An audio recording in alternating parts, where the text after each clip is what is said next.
Hi, this is Chris from Total Parts Plus, and today we have a 2019 Hyundai Iload van, stock reference number 5734. The shape runs from the 11th month 2007 through to the 3rd month 2021. It has a D4CB 2.5 litre 4-cylinder turbo diesel engine backed by a 6-speed manual rear-wheel drive transmission.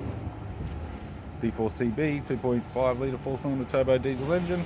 We have the left-hand headlight, left guard, no damage, left power door mirror, left front 16-inch steel rim with a good tyre. Left rear door has one small dent.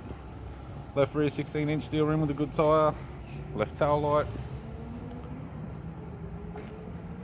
Right rear 16-inch steel rim with a good tyre. Right rear door has two small dents. Right front door has one small dent. Right power door mirror. Right front steel rim 16-inch good tyre.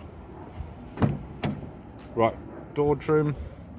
Power window master switch. This vehicle is fitted with grey cloth interior, 6-speed manual gear shifter, heated controls, touchscreen media player, interior mirror, left sun visor, courtesy lamp, right sun visor, instrument cluster, and a tidy 4-spoke vinyl steering wheel with audio and phone buttons.